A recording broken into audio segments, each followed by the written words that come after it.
A metal shutter slammed down. "Another one gone," he whispered, staring at the empty shop. Dust floated in the air.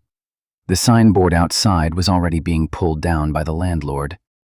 Business number 12, finished. No customers, no profit, no hope. He stood there, hands on his head, breathing hard like the world was closing in on him. "Let's go," she said softly, touching his arm. He didn't move. "How many more times are we going to do this?" he asked, his voice cracking. "As many times as it takes," she replied. He turned and looked at her. "You still believe that?" She didn't hesitate. "I believe in you." That was the only thing he had left. No money, no connections, just a woman who refused to give up on him. And somehow, that was enough to try again. At first, it felt exciting. Two young people chasing a dream together. They sold clothes. It failed. They started a small food business. It failed. They tried phone accessories. Failed. Laundry service.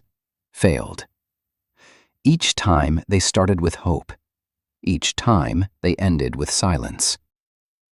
"Maybe this one will work," he would say. "It will," she would reply. But it didn't. By the time they hit business number 20, things had changed. Hope was no longer loud. It was quiet, fragile. Bills were piling up. Friends stopped taking his calls. Relatives began to talk. "That boy is not serious. He doesn't know what he's doing. He will waste your life." She heard all of it. One evening, after another failed attempt, he sat outside their small room, staring into nothing. "I'm tired," he said. She sat beside him. "I know." "No, you don't understand," he continued. "I feel like I'm dragging you down with me."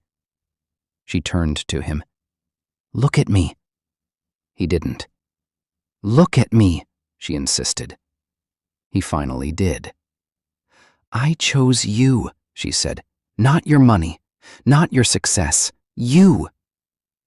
He swallowed hard. "But what if I never make it?" he asked. She smiled slightly. "Then we'll fail together.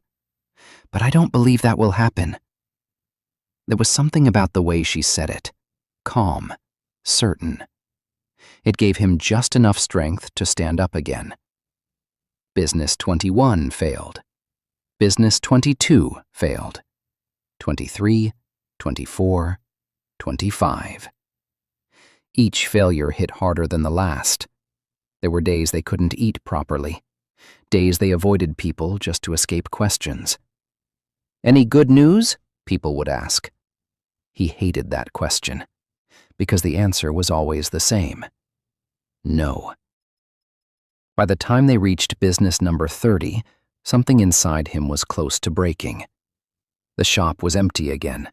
No customers for days. Debts waiting at the door. He locked up quietly. "I think this is it," he said. She looked at him. "What do you mean?" "I think I'm done trying." The words hung in the air. She didn't speak immediately. Instead, she stepped closer. "You don't mean that." "I do," he replied. 30 times. 30 failures. What more do you want me to prove?" "That you're not a quitter," she said firmly. He laughed bitterly. "Maybe I should be." She shook her head. "No, not now. Not when we're this close." "Close to what?" he snapped. "Another failure?" There was silence. Then she said something that changed everything. "Come with me to my father's house." He frowned. "For what?" "I want him to meet you." He stepped back immediately. "No." "Yes," she said. "No, you know he doesn't like me," he replied. "He thinks I'm a failure." "Let him think whatever he wants," she said. "I'm not hiding you." After a long pause, he agreed. The next day, they stood in front of her father's house. His heart was pounding. "Relax," she whispered. "I'm trying," he replied. They walked in. Her father sat in the living room, serious, watching them closely. "Good afternoon, sir," the young man said respectfully. No response, just a cold stare. "So, this is him?" her father finally said. "Yes," she replied. The room felt heavy. "What do you do?" the father asked. He hesitated. I run businesses." "Run businesses?" the father repeated. "Or run them into the ground?" The words hit like a slap. He stayed quiet. "How many have you failed?" the father continued. No answer. "Answer me!" he barked. 30, the young man said softly. The father laughed, not out of humor, but disbelief. 30? he said. "And you still have the courage to stand here?" The young man lowered his head. Then suddenly, slap! The sound echoed in the room. But it wasn't him. It was his daughter. "Are you out of your mind?" the father shouted. "You brought a poor, directionless man to marry?" Tears filled her eyes, but she didn't back down. "I love him," she said. "Love?" the father scoffed. "Love doesn't feed a family." "He will succeed," she insisted. "Based on what?" he snapped. "Failure?" The young man clenched his fists. "I'm sorry, sir," he said quietly. "Sorry won't change your situation," the father replied. "Leave my house, both of you." There was silence. Then she took his hand. "Let's go," she said. Outside the house, he couldn't hold it anymore. "I'm sorry," he said. "You didn't deserve that." She wiped her tears.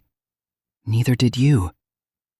"This is exactly why I didn't want to come," he continued. "He's right. I have nothing." She faced him. "You have me," she said. He shook his head. "That's not enough." "It is for me," she replied. He looked at her, confused. "Why are you doing this?" "Because I see your future," she said. "Even if you can't see it yet." A few weeks later, they got married. No celebration, no support from her family. Just two people choosing each other against the world. Marriage didn't make things easier. In fact, it made everything harder. More responsibilities, more pressure. There were nights they argued. "Maybe your father was right," he said once. "Don't say that," she replied. "But look at us," he shouted. "Nothing is working." She stepped closer. "Then we try again." He laughed. "Try what? Business number 31? "Yes," she said. He stared at her. "You're serious?" "I've always been," she replied. Something inside him shifted. Not fully healed, but not broken either. So they tried again. This time, they didn't rush. They sat down one night in silence. "We need something different," he said. "Not just another business," she added. "Something with demand, something people will always need." He nodded slowly. "But what do we even know?" There was a long pause. Then he said, almost uncertain, "Cars." She looked at him. "Cars?" "Yes, people are always buying and selling cars. Even if they don't have money, they find a way. Transportation never stops." She leaned forward. "But we don't have money to buy cars." "We don't need to start by owning them," he said. "We can start by connecting buyers and sellers, like middlemen." She thought about it. "It's risky," she said. "So is everything we've done," he replied. That was true. So they started. No office, no capital, just a phone and determination. He began asking around. Do you know anyone selling a car? She began calling people. Are you looking to buy a car? Most people ignored them. Some laughed. You? Car dealers? One man said. Focus on something else. But they didn't stop. One day, an opportunity came. A man wanted to sell his car urgently. Another person was looking to buy. This could work, she said. He nodded. Let's try. They negotiated carefully, going back and forth, trying not to lose either side. Days passed. Tension grew. What if this fails too? He asked. She looked at him. Then we try again. Finally, the call came. The buyer has agreed, she said, her voice shaking. He froze. Are you serious? Yes. What about the seller? He agreed too. Silence. Then realization hit. They had done it. Their first successful car deal. He sat down slowly. How much did we make? He asked. She told him. It wasn't huge, but it was real. After 30 failures, something finally worked. He laughed, not out of humor, but relief. This is number 31, he said. And this time, it didn't fail. They reinvested everything. Another deal came, then another. They learned fast, pricing, negotiation, customer trust. Their confidence grew. People started noticing. These guys can get you a good car. More clients came. Bigger deals followed. They moved from connecting deals to owning cars, from small cars to more expensive ones. Money started coming in. Not overnight, but consistently. Life began to change. They moved into a better house. They expanded into a proper car dealership. They started importing vehicles. The same people who once laughed at them began to call. Can you help me get a car? I have a deal for you. He just smiled. Years passed. They became wealthy through the car business. Not just comfortable, truly successful. They had children. They traveled. They lived the life people once said was impossible. One day, he stood on a stage, looking at a crowd of people waiting to hear him speak. He adjusted the microphone. They told me I was a failure, he began. The room was quiet. I failed one business, 2, 10, 20, 30. People leaned in.